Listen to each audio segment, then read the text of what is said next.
going on, everyone? Welcome back to the CachedOut podcast. I'm your host, Silas, and definitely excited to have you here. Excited to finally get a chance to reconnect on the podcast. I had made the vow, I guess, a couple episodes ago that I would be more consistent with posting on here, and screw that up. Screw that up a little bit, but it's all good. It's all good. It's all for a good reason. Ever since then, actually, we had a lot of good stuff happening with our media production company. We've had a lot of new clients, a lot of new work coming in, which is a good problem to have. I'd rather have that than not enough work to do. So this actually had an opportunity. We've been able to offload a couple projects, so freeing up some more time. So I'm able to jump on here and roll things out with you guys. Just kind of share some thoughts, share some ideas on some of the new stuff that's come out, and kind of just thinking in terms of how to help make this more consistent. Is I'm actually going to start focusing on doing probably one specific subject per podcast instead of jumping around. I was kind of jumping around to 2 or 3 topics per podcast, but I just feel like that to me, a lot of times I try not to just jump on a topic as soon as I think of something. I like letting it marinate, kind of letting it process and settle a little bit before I talk about it. And a lot of times, when I do that, some stuff comes up, either new contracts, new client work, new things that pull me away from recording the podcast, so I end up not doing it. So I figured if I just take one subject, one topic that is fresh in my mind, that's really like got my gears turning, and then running with it for the podcast, and then that way, whenever something else comes up, we'll have multiple episodes. So the idea is for me to be able to create more content for you guys and to be able to give you better content because it's more consistent and it's more specific to the topic that's going on. So I'm not waiting like 3 weeks to talk about something, then it's irrelevant at that point. So which is kind of wild how quickly our world changes now, right? It's such a fascinating thing.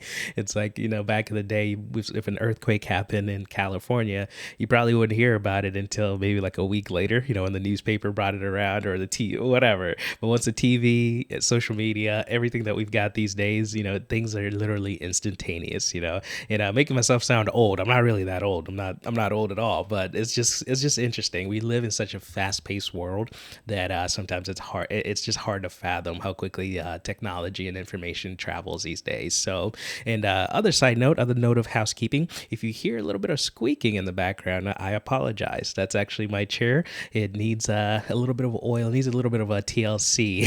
So just as a heads up, now I know everybody's going to start listening for it. So I apologize for bringing that to your attention. But just as a heads up, I am aware, and we'll fix it for future episodes. So, but definitely excited to be able to chat. And today we're really going to be focusing in on the DJI AIR 3 that just came out, and more so a deeper topic beyond just the drone. So we'll talk a little bit about the drone. I'll talk a little bit about whether or not I'll be upgrading to that. I'll kind of fill you in here on my thoughts here in a little bit, but we'll talk a little bit about that. And then just in general, I think there's a broader topic, something that's more, I guess, impactful for creators, people that are in media, doing photo, video, whatever it may be, when it comes to new gear and new equipment. So we'll take a deep dive into that here in a little bit. So, but to start off, obviously DJI, I feel like every couple months DJI is releasing something new. I think they released the 4D, their new camera gimbal combo all-in-one type of thing,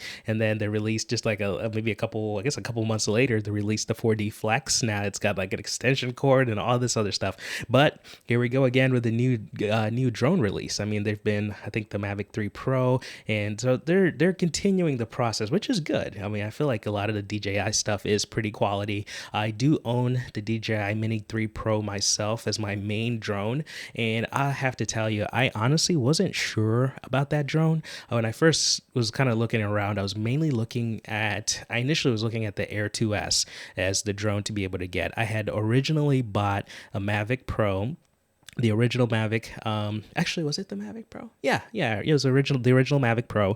Originally I bought that, so that's a little bit of an older drone. Got it for like $300 or $400 on Mercari, so it was a good deal. Came with propellers and everything, and I flew that for a little bit. The flight time compared to the newer drones now, it's minimal. It's kind of crazy how low it is. So flew that for a little bit. Actually took it down to Florida. Got to fly it a little bit, and I actually accidentally wrecked it in Florida. So it's kind of a It'll relate to the drone story that I'm talking about. But we were down in Florida on vacation with our family, and while I was in the house, we had rented a house. We had my wife, her brother and sister in law, and then their kids, and then her dad and his wife. So we all a big full house. So while we were down there, I started playing around with a drone. So we were sitting in Santa, what is that? Uh, Close to Destin. I keep spacing out on the name of the place. So beautiful area, but it has some military airspace that was nearby. So really flying the drone, there was a small window that I could actually legally fly the drone in. So I was like, okay, let me take this out. And I got a little gap, a little window that I would be able to fly this through. So I wanted to test it out, at least get some shots.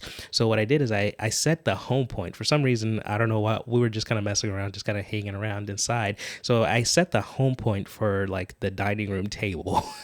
So that was my first mistake. So I set the home point there. And then I took the drone out and went outside, and I forgot to reset the home point. So when I got the drone up in the air, just doing some light flying, just kind of getting some cool shots of the cars, cool shots of like the street. So just nothing high altitude. Everything was pretty low altitude. And then I was bringing it back. I was actually gonna land it. And for some reason, I tapped the go to home button, and the drone literally just shot up in the air, just took off straight up in the air. And I was like, okay, it went from being like, I'm about 5'6", give or take, but I'm about 5'6". So it went from being like right above my head to like skyrocketing to the seat. Like basically it was going over the house. It was starting to take off, and I knew that there was minimal airspace that I could fly it in. So I was like, oh crap, I got to keep this thing from taking off, because I did not want to lose that drone when we were so close to being in military airspace. So I quickly jammed the controller to the right, and it slammed the drone into the siding of the house, and the drone started falling. It just kind of like the propellers shut off,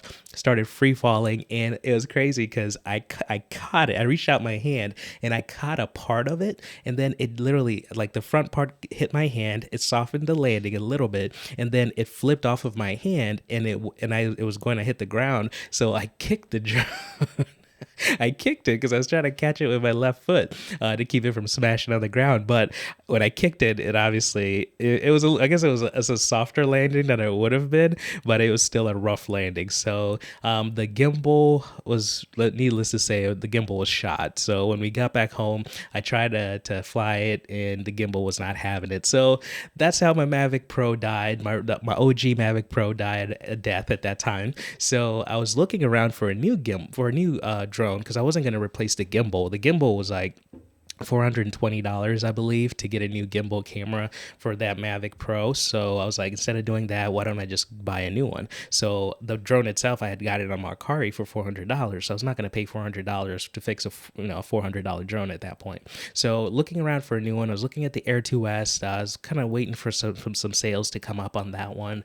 I wasn't ready to pull the trigger on it. But after looking around, the Mini 3 Pro really caught my attention. And one of the biggest selling points for me was the fact that it came with that controller, that you can be able to control multiple drones with that same control. It's got a built-in screen. I don't have to use my cell phone anymore. And it was just, I was like, okay, that's the one that I want. The Mini 3 Pro itself had really good image quality. It can shoot vertically. It actually turns the camera vertically, so you can shoot vertically, be able to help us with content that when we do for social media, for Instagram and all that stuff. And then the image quality the picture quality looks really good. The color science on it was really good. So it was just it kind of checked all the boxes for me, and it was such a small package. So I was like, okay, I'm cool with going with the Mini 3 Pro, but I wasn't going to pay $1,500 for it. So I got lucky, got blessed, ended up finding it on sale at Micro Center. I don't know if you have a Micro Center anywhere near you, be sure to check them out if you need any deals on electronics. Every time I've shopped on there, I've been able to save like $200, $300, and in some cases like $400 off of equipment, just because it was repurposed or refurbished or returned. So somebody would buy it, didn't like it or whatever, and then they return it, they refurbish it, and then there you go. It's same thing, same quality product. You just save a couple $100 by buying it not new. So went over there, I got the Mini 3 Pro from there. It was only I think it ended up being $800 for the drone, but also for the remote control with it. So I got that whole kit, which would have been like $1,200 or $1,300. I got it for like $800. So it was a total steal. So I was very happy with it. The results of work that I've been able to get with it have been really good, really, really good. I really loved it. Just recently did a shoot for a wedding venue with it out there on the east side, on the east side of Cincinnati. And basically it looked super cool. There's a lot of kind of like fog coming up, and it captured it really well. So I've been very happy with my Mini 3 Pro. So just gotta tell you all that to let you know where my drone journey has brought me so far. So when I saw that they released this Mavic Air 3, which is interesting that it's not the Mavic 3 Pro or Mavic Air Pro.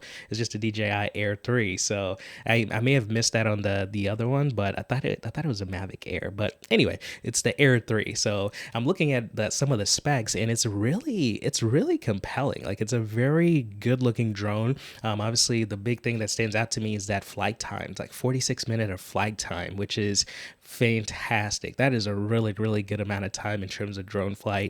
Obviously my Mini 3 Pro doesn't get that much flight time with it. I think I'm in maybe like 20 minutes or so. But yeah, 46 minutes is an insane. You have all the time in the world to be able to get the shots. And the fact that it comes with the 2 cameras. So it's got the wide angle and the medium telephoto. So it's like a 24 millimeter and a 70 millimeter, I believe. I'm looking at some of the specs right now, and it looks like they're both, the 24 millimeters at f1.7 and the 70 is an f2.8. So which is nice, which is super helpful because you have the 2 cameras. Now you can get the wider shot. You can also get the tighter shot if you need to without having to necessarily zoom in. You can just use the other camera and you'll be able to get the shot that you need. And then obviously obstacle sensing, like omnidirectional. Which drone pilot doesn't need that, honestly? I feel like I'm always like borderline paranoid when I'm flying that thing. So I'm always like looking around like, oh crap, how far am I from that tree branch? How far am I from this? But even the Mini 3 Pro has really good sensors. Like, I've been really impressed in terms of the sensors when I've flown that one. So this one having even more, support in terms of your flight, it should be really good. And then looks like we've got 48 megapixel stills, 4K 60, HDR, like all this good stuff. So the Air 3 really looks solid. I've kind of watched a few reviews. They talk the D-Log on it. I mean, it looks good. I mean, obviously there's a use for it, but I feel like the standard profiles are also really good on those drones. So I don't know how much I would use the D-Log on that. I've been using just a standard profile on the Mini 3 Pro, and I've gotten some really good results with it. Just doing a little bit of color grading or a little bit of color correction and exposure correction in post, and I've been good to go. So I'm trying to find the price point for the Air 3. I always got to scroll to the bottom of this thing. I forgot where it's loaded at. Let's see. Come on, DJI, make it easy for me to buy this thing. So coming in at $1,000, which isn't bad. I mean, really not a terrible price for what you get with the DJI Air 3, it's just fine. Like, if you're in the market right now for like a new drone, if you were looking to replace your old DJI drone, or you're in the market anyway, then go for it. I mean, I think that's a really good value. I mean, most of them, if you're trying to get the same quality, you might need to go with like the 3 Pro or maybe some of the other ones. But really, the 3 Pro is like $2,000, and then the Air 3, the newest one, is only $1,000, and you're still getting high quality footage. The log footage looks good. The low light looks good. So it's not a bad thing. It's absolutely not a bad thing. Now the question and kind of the topic of this podcast is, am I going to upgrade to that? For me, as a DJI Mini 3 Pro owner, and I've used it, I like it. It doesn't have any issues.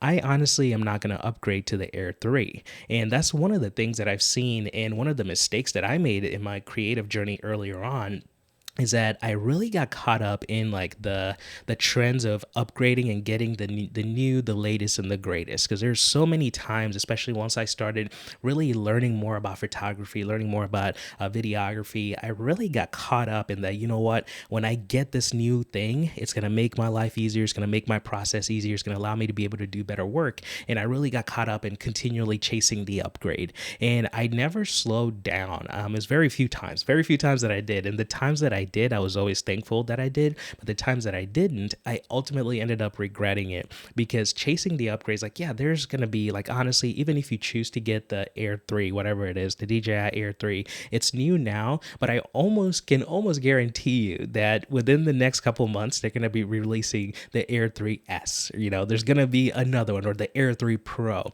There's going to be always something new that's coming that it's like, hey, upgrade to me. It's always going to be pulling your attention. And the thing that you need to make sure that you find out before you even look into an upgrade is do an inventory. Really do a self-check. Check up on yourself and figure out, okay, do I have the cash flow to be able to afford upgrading, right? The one thing you don't want to do as a creative, as a business owner, if you're looking to do this and do more of content creation, is you got to be able to do stuff that makes sense for you financially to begin with, right? Because this stuff isn't cheap. Cameras aren't cheap. Drones aren't cheap. None of this stuff is cheap. And if you're running a business, being a creative, you can easily blow money on things that you really don't need. So the first checkup that you want to make is find out for sure, like, do you have the finances to meet this? You don't want to be putting this on credit cards. You don't want to get yourself in debt just to upgrade. Make sure that your money's right, that you're able to put yourself in a good position so that your business isn't suffering. Because even if you buy this drone or whatever the equipment is, we're just kind of talking about the drone in general,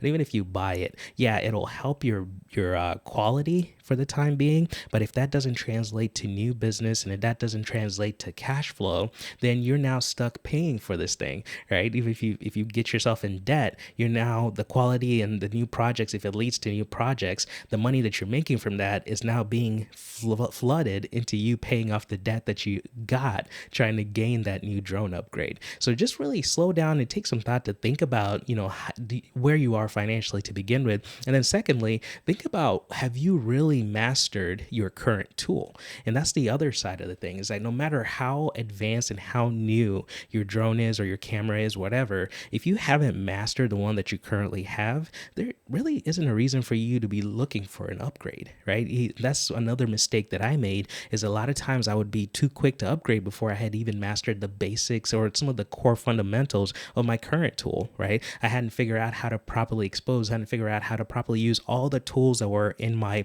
tool bag with my current tools, and I hadn't figured out how to use them properly. So I was like chasing the upgrade because it was a sexy new thing, and I ended up getting, frustrating myself and frustrating my finances because a lot of the things that I was like, oh, I definitely need that. Looking back, I could have done without it, right? I could have done without it looking back at it. So these are just some of the lessons that I've learned in terms of being wiser in how I handle how I handle my finances, but also how I handle the equipment that I have and how I handle that process as a creative. The last thing that I was thinking about and talking about this subject is really think about more so, okay, is this crucial, right? So we've talked about considering your finances, make sure that you can afford it. Think about mastering the one that you currently have. And then the last thing is this crucial? Is upgrading to this new equipment or this new drone, this new camera, whatever, is this actually crucial to me? Like, am I doing a job that if I don't have this drone, I won't be able to do this job properly, to be able to get paid and to be able to continue doing what I need to do? Or can I do this job with another tool that won't require me to spend all this money and get myself in debt and get myself, chasing the new thing? With that, can I still accomplish the thing that I need to accomplish without having to get this new drone or this new tool? So that's just something to think about. Is it actually necessary? Because a lot of times that has always been like almost like the final gate. Like, right, okay, so if I have the money, right, if I have the money for it, and then I've mastered the current tools that I have, I don't really, kind of hit the wall with those. The last one that always kind of determines whether I go with something new or not is it actually crucial? Like, is it actually necessary?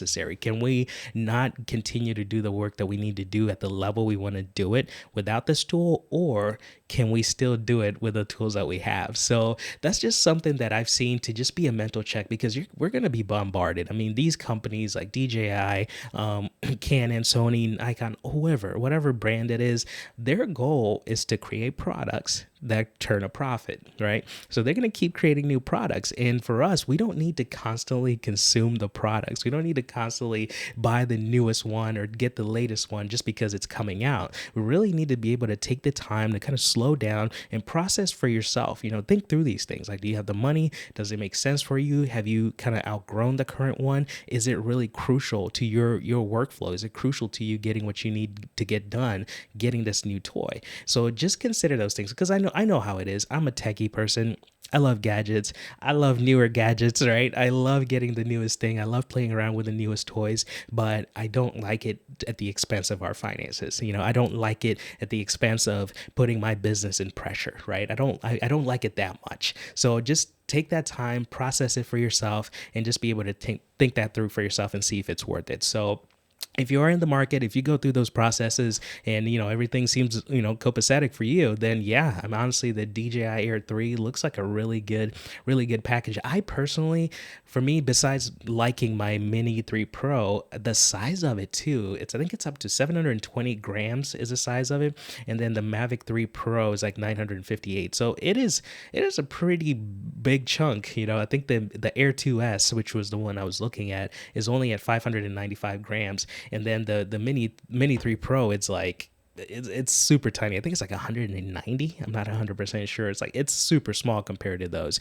So that's the one thing that I've really loved about my current drone, is that it's so compact. I can take it anywhere. It's so inconspicuous. Most people don't even realize I'm flying it, until they see my controller or whatever, but they can't hear it, right? It's so tiny, it's so small, but the image quality is still really good. So I personally don't see a huge need for it, but if you do, you go through the checks and it makes sense for you, then by all means go for it. So anyway, just wanted to wrap that up for today. I wanted to put together this quick podcast episode just to chat a little bit about the Air 3, but also a little bit about just the mindset, just the thought process behind going through and upgrading your gear and your equipment. So definitely looking forward to doing more of these regularly. I've got a couple of topics that I've been kind of thinking through, and I'm excited to be able to get some time to process and lay those down on the podcast. But hope you guys enjoyed this today. Stay tuned, and I promise you this time, there'll actually be more coming soon, but yeah, just definitely stay tuned, and there'll be more coming in the future. I'll put it that way. I won't say soon, I'll just say in the future, so that way I give myself a little wiggle room in case something else comes up. But anyway, happy to have you guys here, and I will catch you guys on the next one. See ya.